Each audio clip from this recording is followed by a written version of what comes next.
September 11th, a time for Americans to pause and remember the thousands killed in the terrorist attacks in 2001 and those who gave their all to save others that day. 9/11 never left him. 9/11 became him.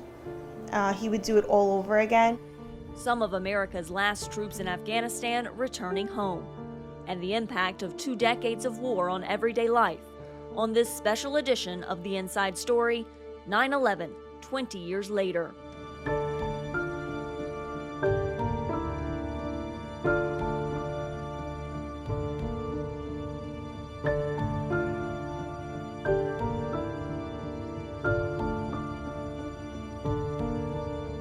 Hi, I'm CARLA BABB, VOA's Pentagon correspondent.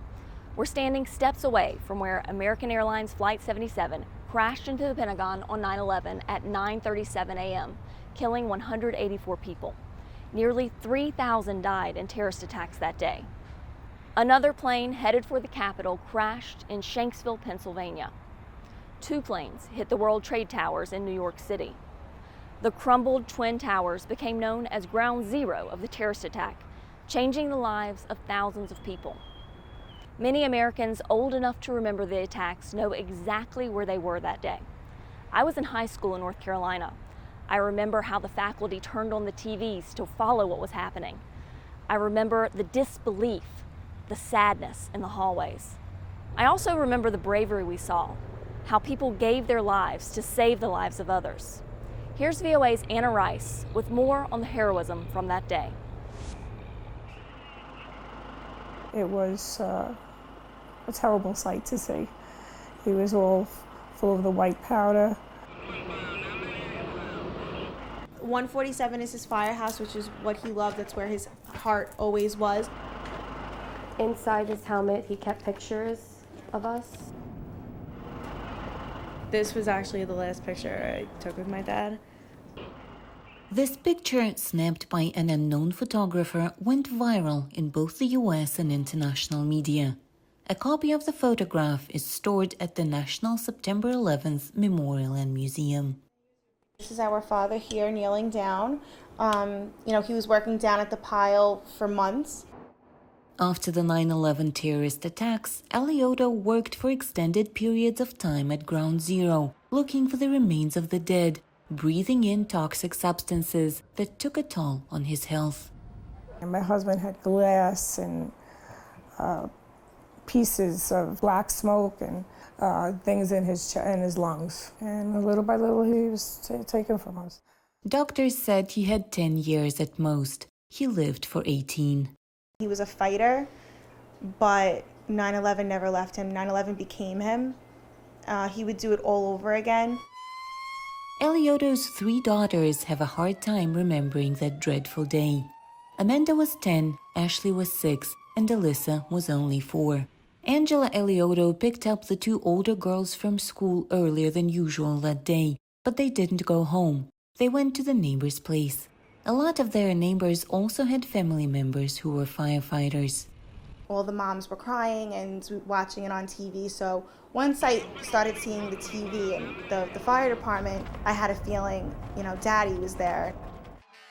On the morning of 9/11, Thomas Alioto was heading home after a night shift. After he learned the first plane hit the tower, he turned around and went straight to what had been the World Trade Center. He almost died under the North Tower that was collapsing to the ground. It took him a few hours to free himself from the rubble. And then he just lost track of time. It was a blur, a desperate attempt to find survivors amid the wreckage, the debris, the giant metal beams. He thought he was dead. I remember him telling me that he had no feeling. He thought something was biting him. I can't just explain it. He was bleeding inside his boots. In 2006, due to health issues, Alioto had to leave his job. His only outlet now was his family. We lived a little bit different than other children around us. They didn't really understand, our dad came home. That was your dad came home, that was it. But our dad didn't really come home as who he was. He was a completely different person after that. Ashley and Amanda became teachers like their mother. Eliotto tried to convince Alyssa, the youngest of the three, to do the same, but she chose a career in the police force, and that made him extremely proud. Right before her graduation from the academy, Alyssa and some of her friends went to the National September 11th Memorial and Museum, a tradition New York policemen observe. I sent him a helmet. He said, it's sad. I said, very. He said, look for Mike Esposito, which was his best friend that he lost that day. He had sent me a picture, that exact picture. Said, I've been trying to find that. He said, can we spend some time together tonight? I said, yes. And that was December 17th, 2019 at 2 p.m. And that was the last time I spoke to him, because later that night, lost this battle. Everything in the house still reminds Angela and the girls about Eliotto. I can still smell the smoke. It makes me feel like my dad's here. It's the second 9/11 anniversary in the house that Eliotto is not present at. A metal cross he found at Ground Zero, awards, his helmets. Eliotto's daughters cherish everything that reminds them of their father. Alyssa's graduation picture has his face photoshopped on it. He died 6 days before the event, but in the picture they are together. You can even hear his voice, a little recorder hidden in stuffed toys that still says the words his family heard so many times.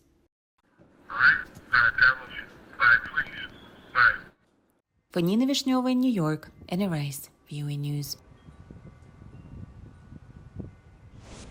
Following the attacks, the United States launched a war against al-Qaeda, the terror group who claimed responsibility, and the Taliban, who ruled Afghanistan and harbored the terrorist.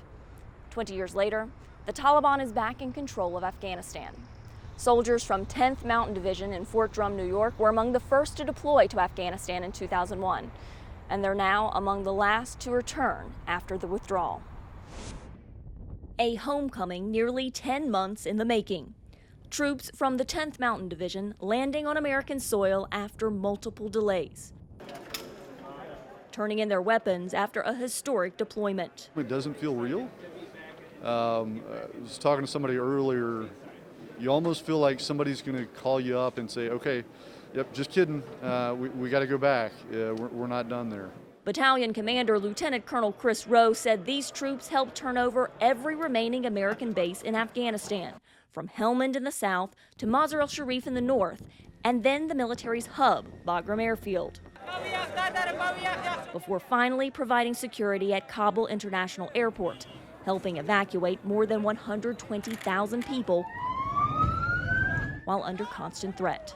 Very hectic. Rivaled pretty much any deployment that I've been on, quite frankly, and we've got some good ones, but the uncertainty you speak of, it was very real. Uncertainty from having to rely on the Taliban, America's enemy for 2 decades and responsible for killing thousands of U.S. troops. Lost guys on patrols,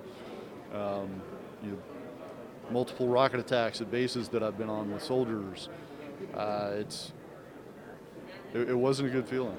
We needed them. At the end of the day, they were, that first kind of filter and providing us almost like the security outside to allow us to do our jobs. One thing I do know about mountain soldiers, we are mountain tough. About half of these soldiers either weren't born or don't remember the terror attacks in 2001 that started the war they ended.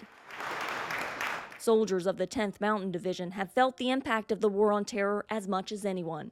46 deployments to Iraq and Afghanistan since 9/11-2001.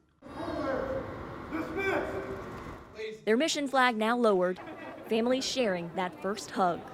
It felt like home. It felt like exactly where I've been wanting to be for over 9 months. It was amazing. For some, 288 days felt like a lifetime.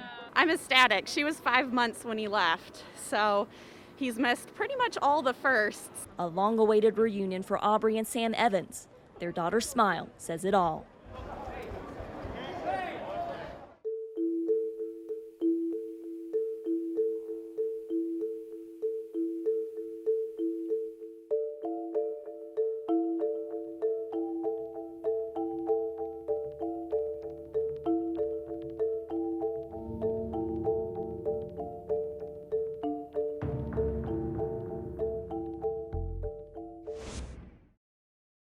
I feel like I have to be a voice for the American citizens that are left behind. That's Nasria. She's one of the 100 to 200 Americans trapped in Afghanistan after the American evacuation efforts ended on August 30th. She asked we only use her first name for her safety. She spoke exclusively to VOA, telling me she's terrified and traumatized. There's been days where, I think to myself, like, am I gonna make it home? Am I gonna end up living here? Am I gonna end up dying here? What's gonna happen? 25-year-old California native Nasria came to the Afghan capital in June to visit family and marry her longtime boyfriend. She and her new husband fled to the airport after the Taliban took control, but they never made it in. It was so hard to just get on a flight. There was a couple of days where we had to sleep on streets. People were literally stepping over people.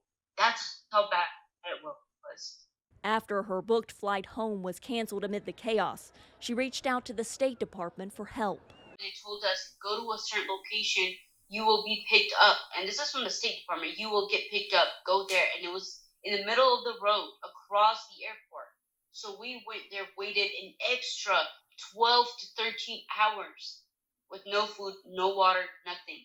She'd wave her passport. They won't let us go. They're gassing us and they're shooting at us. But day and night, the Taliban kept blocking her. I got gun pointed to my head.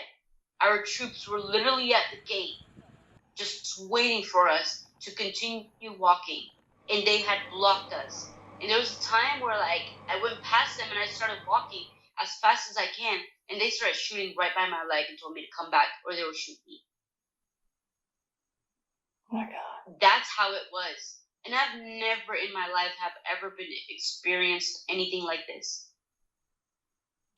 It was like a movie scene. It was like literally a movie scene. She says her husband, an Afghan national, even begged the Taliban to let her in the airport without him, but she refused to leave him. I was not going to leave without my husband because I knew in my heart I was never going to, step a foot back in Afghanistan once I go home. And I'm pregnant, and definitely my child is going to need a father. I'm going to need a husband by my side. Now that the U.S. military is gone, Nasria says the Taliban are hunting Americans. And apparently they're going door to door from now, trying to see, if anybody has a blue passport. The State Department has told her to stay put and they will find a way to get her out. But she gets more discouraged with each passing day. I don't even think I'm going to be able to go home. I definitely lost of hope.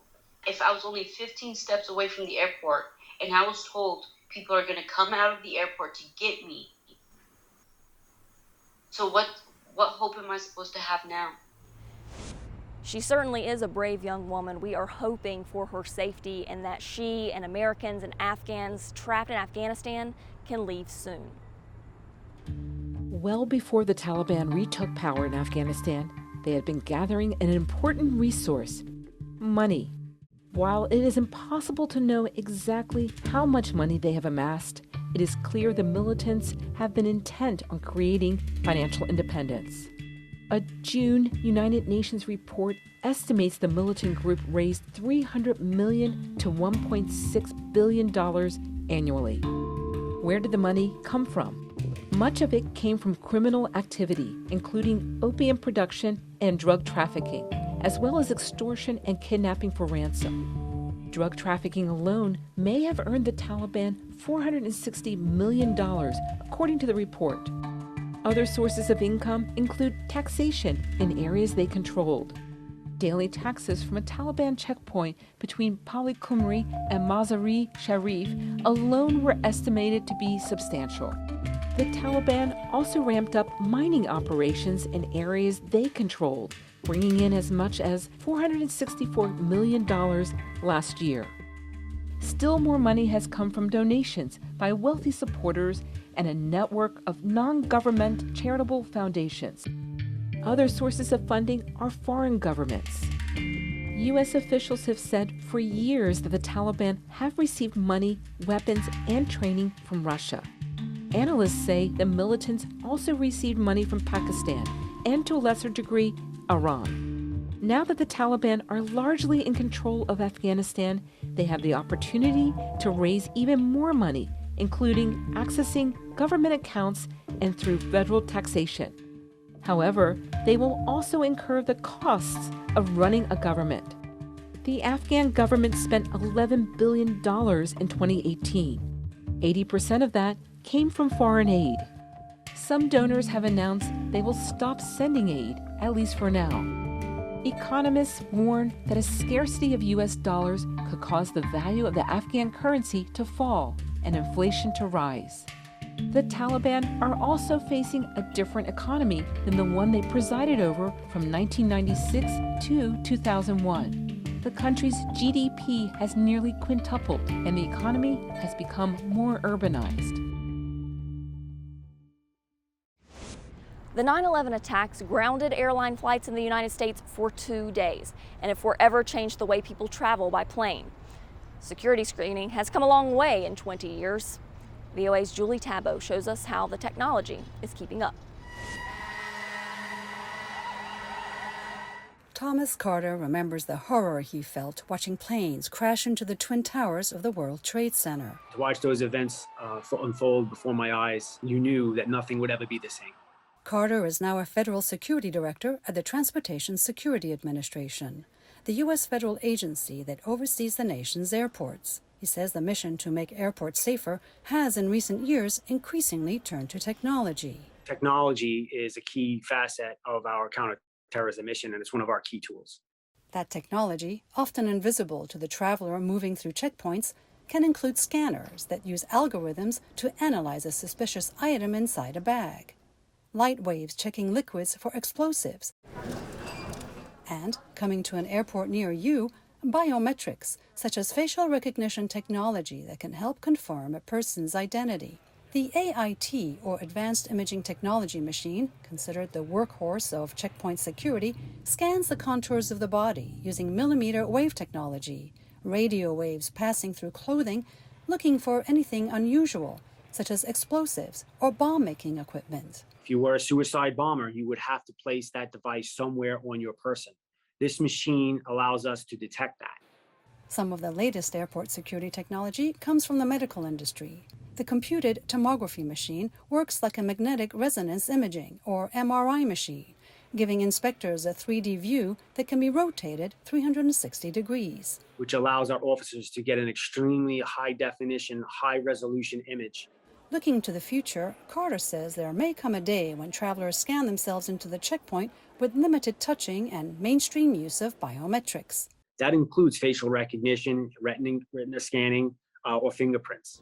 The 20th anniversary of 9/11, Carter says, will be a day of remembrance, reflection, and a renewal of purpose, especially as he looks to the Freedom Tower in Manhattan, built where the Twin Towers once stood. We know that that represents the strength of our nation, and we know that we have a mission ahead of us to protect it. Advanced technology and extra patience from passengers worldwide all can help in the mission to keep air travel safe. Julie Tabo, VOA News. Just after the first U.S. troops set foot in Afghanistan, a young reporter working for the American Forces Network went to interview some of the newly deployed troops. That reporter now works for us. VOA's Kane Faribault recently visited some of the troops he met 20 years ago for their perspectives on the service they performed and the impact it had. My assignment to Afghanistan in 2002 was to understand the conditions and motivations of service members who were spending their first 4th of July holiday after 9/11 in Afghanistan, trying to rout the al-Qaeda terrorist network. Meanwhile, an Air Force B-52 was also in the area on a planned mission to bomb suspected Taliban and al-Qaeda locations. My friend and American Forces Network colleague, Staff Sergeant Dan Milbauer, accompanied me on our first experience in a combat zone. When you come into the country the way we did, in a military aircraft and under cover of darkness to avoid being shot at and landing in a corkscrew kind of pattern, you know, that's kind of when it first hits you that, oh yeah, this is real. You know, we are going into harm's way. At the time, nearly 10,000 U.S. forces were in harm's way. many based at Bagram Airfield, which was quickly growing into one of the largest U.S. military facilities in the world. It's where Rhonda Lawson served with a U.S. Army Mobile Public Affairs Detachment, or MPAD, which hosted us in Afghanistan. I'm a print journalist by trade. To keep U.S. troops there informed, her team produced a base newspaper and other products. We run stories not just here at Bagram, but also stories from Kabul. Every once in a while we might get a story from Kandahar or from Uzbekistan. What I took pride in doing was telling the soldier story. We talked about the mission, but at the same time, I wanted people to know that our soldiers were real people. Our soldiers had families. Our soldiers had feelings. U.S. troops also received messages from back home showing passionate support for their mission. One of the cards that I got, it just said kick bin Laden's ass on it. You know, so there was that sense that we needed to get revenge. But finding bin Laden took nearly a decade. Neither Lawson nor others we spoke to during our 2002 visit, it's like a long-ass camping trip, thought operations in Afghanistan would become the longest in U.S. history. Desert Storm, a lot of the fighting ended in about 6 weeks. So I think people thought that this was going to be quick, like Desert Storm. Of course, obviously, a lot of us thought that any operations around 9/11 response would be temporary or quick. As the war in Afghanistan dragged on, Milbauer returned to the country a second time in 2003 to work with a psychological operations or PSYOP unit. It's really kind of trying to, I guess, strategically put out information. Milbauer says he noticed some things had changed when he returned to Bagram Airfield. There was more activity, more people there, and then I think more coalition partners had forces there. And working in Afghanistan was more dangerous, says Milbauer. He vividly remembers a close call during a mission to support a remote Afghan radio station. I heard this whistling of an RPG coming in, so it passed over my head. No one was injured, says Milbauer. For him, the constant threat of attack didn't change his outlook on U.S. military objectives, including helping locals to have a better life. Some of the things we did, when I say we, I mean the coalition forces, was to, teach people that kind of stuff and provide them with clean water sources and, lots of money to improve their lives. So in that regard, I was behind that all the way. Milbauer and Lawson were two of more than 775,000 U.S. forces who served at least one deployment to Afghanistan since 2001. More than 2,300 lost their lives. Despite the country now falling back into the hands of the Taliban, Lawson, who retired from the U.S. Army in 2017, believes the U.S. effort was not in vain. I will never consider our presence in Afghanistan a failure. It's hard to say whether the mission was accomplished in total. Milbauer, who left the military in 2007, feels the U.S. reached the point of doing all it could in Afghanistan. We've found and eliminated Osama bin Laden. I think after 20 years, it's probably time to get out of there and let them try to take care of themselves the best they can.